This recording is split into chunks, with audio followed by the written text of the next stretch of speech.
Well, welcome everybody. I am here with Susanna Brogan. She is one of my favorite vendors in the bridal space because every time I get to work with her on a wedding, I always know it's going to be really fun, really relaxed. And she comes just in her flowy pants and her Birkenstocks and you know that she's just going to make this really nice and really easy process for her brides. Maybe I should include that in my brand more, flowy pants and Birkenstocks. I know. Because I'm literally wearing Birkenstocks and it's like 40 degrees outside. You showed up with your Birkenstocks and I was like, aha, she has her MO. Yep. But I want to talk with you today because you do a really good job with your clients about just crafting a really meaningful moment with them. And I know that you do this with all your clients, and I've worked with some of your gals in the past and they always come to me and they're like, we love her. Aww. She's so good. And the way you make people feel is special. And so I want to talk with you more about that today. Yes, absolutely. Yes. I'm so excited. Yay. First, I would love to hear what made you interested in photography in the first place? So, I mean, it's like, how far back do we want to go? Because it was last year, I got a text from my aunt, and it was like a cell phone picture of me as like a toddler in like, you know, the like 90s puffy floral pants, like half naked, leaned up to like a super old camcorder. So like, I feel like I've had an interest for a long time. Yeah. But, I mean, we're not going to talk about from when. Okay, so I was taking photos with, like, film cameras. Go to your 20s. Right. Move forward. Fast forward a little bit. But I would say, so I got my first DSLR camera when I was 19. I bought it from my church. Oh, my gosh. And I used it on a mission trip. And then after that, I just kind of dabbled in all of it. And most of it was friends, graduating high school and then college after that. But like, as far as like my story of actually like breaking into the bridal industry or the wedding industry, that started in 2017 when I got married. Okay. And that, was a whole thing too with, I kind of was looking at a friend of mine who was actually a wedding photographer in Indiana. Oh, okay. And actually, gosh, she wasn't a friend. She was my husband's cousin. Okay. She's a friend too. But she shot our wedding. And so I got engaged in 2016. And as we were planning our wedding, I also was dealing with a lot of burnout in EMS. So I've been an EMT for like 12 years. So at that point, I was working like 80 hours plus a week, like going to school part-time, paying for my own school. So I basically came to this point right around the same time that I got married that I was just like, I can't do all this. Like, I have to take a break. So long story short, like put a pause on school, and got married, had a really wonderful experience with our photographer. And I laugh now because like she was so sweet because she's family and was like, oh, well, you can just pay me what you can pay because we were just broke. And I think I paid her like $1,800, which was a lot of money for me. But she's making like 12 grand, you know, on these super bougie, glamorous weddings in Indiana. So, oh my goodness. I was super lucky to be in that position. Yeah. But anyway, that's kind of the pivotal point, I think, where I was like, oh my gosh, like we're barely making ends meet, paycheck to paycheck, working our tails off. My husband and I did the same thing. And so I was like, this is not sustainable. Oh my gosh, what are we going to do? So I was like, well, I'm already not really charging anything, but I have this camera, I have this passion, and I'm just going to start working at it and figuring it out.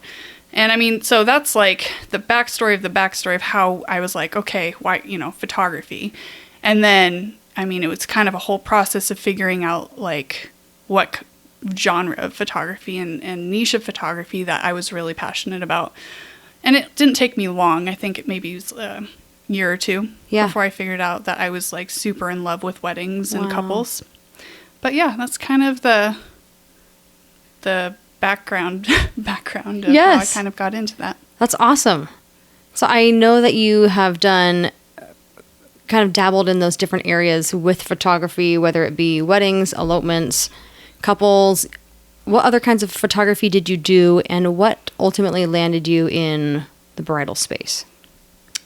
Yeah, and again, I kind of started doing it all, so I think it's smart to start doing it all, because you're not going to figure out what you really like and what you hate. And I don't think there was any point in time where I was like, oh my gosh, I hate this. I think I just started realizing, like, when I was shooting with couples, I just felt super fulfilled, and I was super passionate and I don't know. So, I mean, yeah, I did it all. I did babies, I did graduation photos, I did events. I mean, like, so yeah, I mean, I just was saying yes to all of it. Yeah. And that's also not a very sustainable thing to do. Yeah. I think that a lot of people, when it's appropriate when you're starting, because you're just not going to be able to figure it out without figuring out, like, again, like I said, what you hate and or what you don't like. Yeah. But it's not sustainable to say yes to it all either. So absolutely. But yeah, it took about maybe a year and a half, 2 years, and I was like, I'm going to start phasing out of doing a lot of babies and a lot of grad pictures, and maybe direct those clients to some of my good friends who are really good at that. Yes. Well, because some people really love that. They love that, and that's what they really want to do. Mm-hmm. Yeah. And I know on your social media, you were just sharing about a photographer, videographer that recently did some work with your grandparents. Yeah. And told that story. And I didn't even know that niche existed. She's totally pioneering a new niche, which is so incredible. It's amazing. Yeah. Yeah. Yeah. It's like a lost, I could go on about that. But it almost like has to be like a calling where you, you know, you recognize a void or like a need that's not being met and something that's just on your heart. And figure out, how am I going to meet that need for those people? Absolutely. And it takes a lot of forethought sometimes, but yeah. Absolutely. And your photography is captivating because you can feel the emotions of those being photographed. And I think that's one of the things that I really love about your work is it tells a story. How do you go about capturing that? Well, I think that it's just important to note that, like, there's no, like, cookie cutter way to go about, like, I mean, like, photography is so subjective, and when you're a creative, it takes a lot of thinking outside of the box, and really it comes down to, like, really studying and getting to know the people you're serving. Yeah. So for me, I mean, I know that's true for you, because couples are going to come to you wanting a variety of different looks or, you know, needing the education of what they want. Sometimes they don't know what they want. Yeah. So basically, like, really getting down to the root of, like, okay, like, who are you and what's your story? Because I'm not going to treat or photograph a couple who is super, like, outgoing the same way as I would, you know, I mean, that's just, you know, polarized, right? So, like, a super outgoing couple versus a super, super introverted couple. Yeah. But it also comes down to, like, the nitty gritties of, like, okay, yeah, how did you meet? Oh, that's so cool. Oh, you have that commonality. Or, oh my gosh, I love that because I also can, I don't know, understand that. And so developing that trust relationship is super important too. So yeah, I guess I would like to summarize, like, I would say getting to know your client and their needs and their story and the background of how they met. And I mean, you can take that as far as you want. Yeah. Or, you know, but ultimately not treating somebody like, I don't know, like a paycheck. Right. Is a good way to approach it. Yes, because I know people in relationships are very important to you. Yeah. And how you go about even gleaning that information from somebody that creates that atmosphere. How do you get that information in the first place? Like, say a couple inquires with you. Do you sit down with them? Do you take them to coffee? What is kind of your process? Yeah. I think that it starts with how I kind of market myself. I kind of want to make sure that my couple has a, as clear as mud understanding of kind of where I'm at and how I like to conduct things. And usually that tends to draw the kind of couples that work really well with me. Yeah. And then from there, they usually will land on my website. They'll fill out my questionnaire. And I'm very, like, casual and candid in my, like, verbiage that I choose and stuff. And so I think, again, that's just, like, one more little detail that kind of gets them a little bit more comfortable with the idea of, like, oh, I could, like, be friends with this girl, or, like, she seems, like, not scary, because there's, like, so many unknowns when you're booking a vendor and you're like, you don't know what you're doing. You've never planned this before. Absolutely. Never, So they land on my contact page, and then we just kind of start an email conversation, and I'll send them my pricing info, and sometimes they don't feel that they need to hop on a Zoom call, and sometimes we hop on a Zoom call. And then, we go from there. But, I think that a lot of developing that trust comes from, like, how you're communicating and marketing yourself from the get-go. Absolutely. And making sure that you're going to be a good fit. Because just booking somebody for the sake of booking somebody is, you're not doing your clients any favors. Yeah. You're not going to be able to serve them well. Yep. And you're not doing yourself any favors. I'm not going to be the best fit for everybody, and that's fine. More is not necessarily better. Right. Quality over quantity has, like, been my mantra for a while. Absolutely. Yeah. So if someone's listening to this podcast and they're wondering if you'd be a good fit for them, I know we didn't talk about this prior, but what are some of the things you look for in a client that would make them a good fit for them and for you, vice versa? Yeah. And it's funny because I've struggled with this idea a little bit about, like, this idea of a quote unquote ideal client. And you hear that kind of terminology thrown around a lot. And I get it. There's a lot of us in the industry who are like, oh my gosh, yeah, that would be totally my ideal client because they can afford me, or they can, whatever. Right. I don't think it has so much to do with that. As much it has to do with they reached out to me and the way they're communicating to me. Like, from the get-go, when I get an inquiry from somebody, I have an idea of, like, where this client is at. Doesn't matter the genre or style of their wedding or their elopement or what they're really inquiring about. Ultimately, how they're communicating with me and what they're communicating in terms of, like, why they're attracted to my work. Because that's also telling me, like, oh, they really love... I mean, sometimes it's just the edits but a lot of the terminology that I will hear is like, oh, they really love the in-between moments, or they're really attracted to the fact that it feels unposed or not awkward. Not staged. Yeah. Because, and I think I had a gal say one time right in the inquiry form, like, I really love how your photos feel unposed because my husband or my fiance and I we just don't know how to pose. We are not, it's not that they didn't know how to pose. It was that because they couldn't stand the thought of being posed, you know? Well, I think we think of those awkward family pictures where you're trying to put your arm around the next person and, like, fix your shirt and you smile and it's not genuine.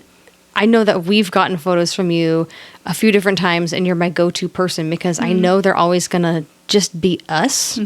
And it's going to reflect us and our personalities and my husband's silliness and me cringing. Like, one of my favorite photos is of me just like, because he was breathing in my ear when you were like, draw like a circle on her face with your nose or something like that. And he can't just do that. Right. He has to make it this event and breathe hot air into my ears.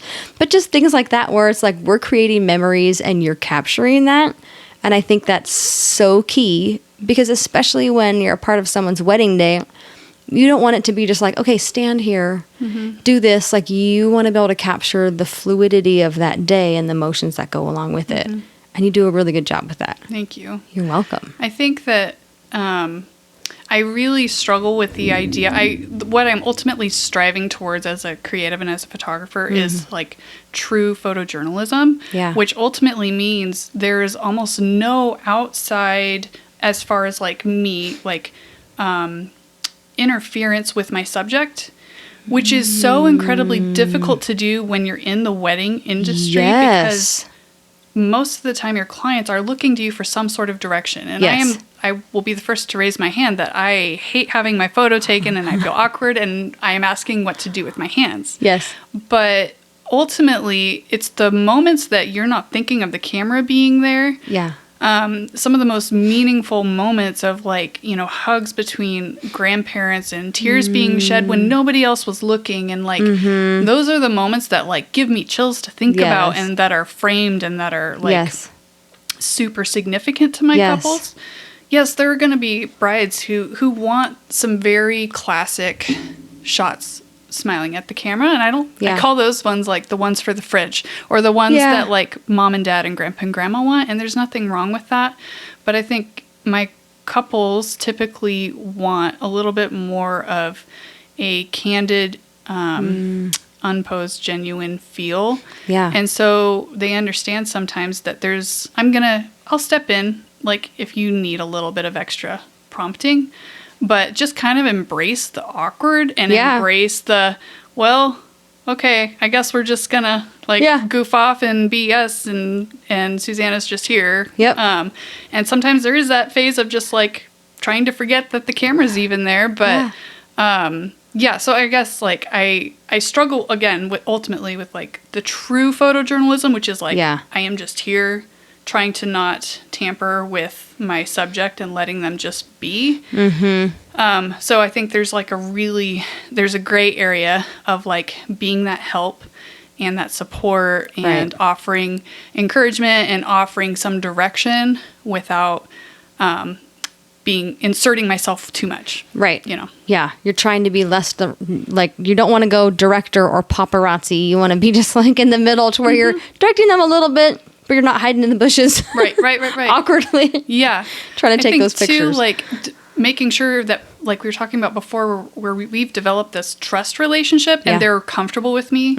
Normally, like, I really do like to kind of, like, go out for a drink with them or, like, we have, like, maybe 30, 45 minutes of just talking about them and their story and, just random stuff, whatever we have in common before I even pull out my camera so that we are kind of like, I've just kind of set the stage for like, you know, I'm going to take your engagement photos. Don't worry about that.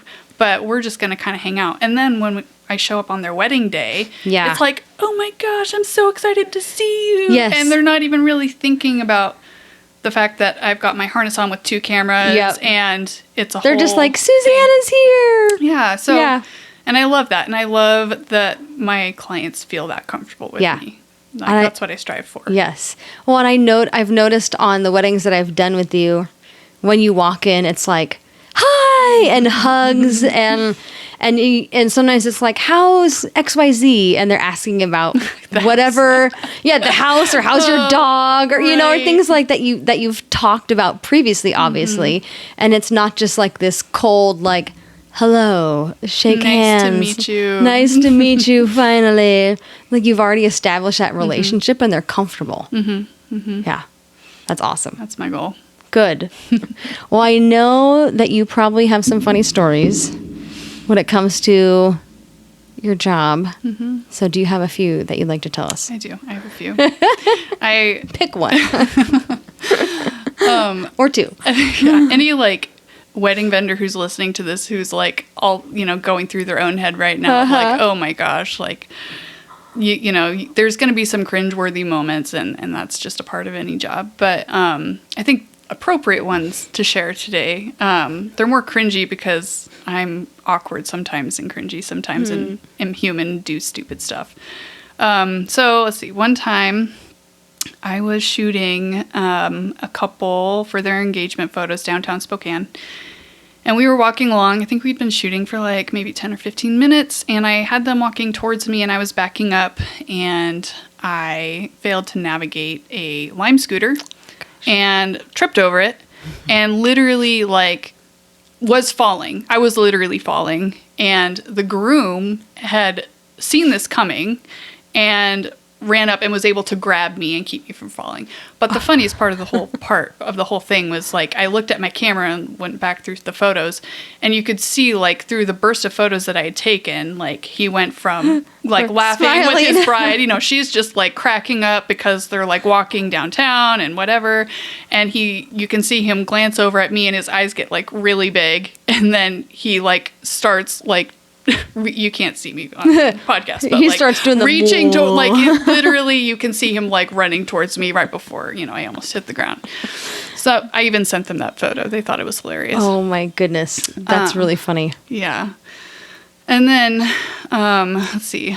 Another funny, almost cringy one was I was shooting a wedding, and it was during the ceremony, and the bride and groom like were pronounced man and wife, and they were walking back down the aisle, and a guest who was like somewhere like in a middle row stepped out, like everybody stood up and was clapping, and she stepped out into the aisle to hug the bride. And so, you know, they were walking, and now they're stopped, and the videographer and I are like taking photos, and we're like, oh my gosh, this is happening. Like, what do we do? I think I only got like 1 or 2 photos of them just walking down, just the two of them. And I was like, oh my gosh, that's so terrible and cringy and selfish and whatever. And was like, at least I got 1 good photo. Right. So later during the reception, I went and sat down, and I was like having my lunch or dinner break. And I was sitting down with a gal and her mom, and we just struck up a conversation. I don't know why I open my mouth sometimes. And I was just like, oh my gosh, yeah, things are going really well or something. But I just couldn't believe that somebody would like step into the aisle to like hug the bride. Like that seems kind of like I don't remember what I said. Right. Blacked it out. Yeah. So like later after I went back and shot the rest of reception, and then it crossed my mind before I left. I was like, oh my gosh, I wonder if the gal I was talking to was the gal who actually did that. And I went back through on my camera and was like, yep, that was definitely her. Did she say anything? No, not a thing. She just... Not a thing. Just kind of... Yeah. But I was like, how embarrassing. Wow, Susanna, what a jerk. I wouldn't have been able to sleep that night. Oh my gosh. I think I'd have been like, oh no. I'm pretty sure I lost a little bit of sleep over that. But I shared it on social, and I mean, I had so many like friends, photographer friends in bridal industry, people who were like, oh my gosh, that is so, oh my gosh, so cringy. Yeah. So relatable and like, yeah. Yes. Hashtag been there, you know? Yes. But absolutely. Well, and I'm sure you see so many people and it's new faces. Right. That you're not sure who it was that you saw, and especially if you're getting the backside. Right. Yeah, that is also true. Yeah. I also just have the memory of a goldfish sometimes. I'm just like in full, like, what's in front of me right now? Yep. What am I doing? What's the next thing? Paying attention to that. So that just wasn't on my radar of like things to pay attention to. But. And there you go. Yeah. Well, what's one piece of advice you'd give to those searching for a wedding or elopement photographer? I could like probably tell you like what I would look for in a photographer if I was getting married today, but ultimately, because again, like, there's no cookie cutter, like everybody's so different and their needs are so different. And so ultimately, I guess my biggest piece of advice would be like book somebody who you are going to like being around. Like, and I think that comes down to good marketing on the behalf of the vendor too, which is why I really try and like communicate that well, like the type of person, the type of personality that I am, what I'm like to work with, so that there's not as much confusion when people do reach out. But yeah, I mean, I would argue that your photographer and videographer are going to be the ones you spend the most time with on your wedding day. Yep. And if you two are not on the same playing field, you're just asking for potential, a hard time. Absolutely. So I would say, obviously, hire a professional. That's like the givens, right? Like, hire somebody who knows what they're doing. Yes, you like their editing style. Yes. I mean, even if you're like, oh, well, I am a little bit more traditional. I don't like so much like the candids or the blurry photos or the black and white, grainy, whatever. That's fine. But make sure that you're going to hire somebody who's going to be in your corner on your wedding day and who's going to back you up and be your support and give you direction and give you reassurance. Because your vendors are your help on your big day. Absolutely. Well, thank you. Thank you. I appreciate you doing this. Yeah, thanks for having me. So fun.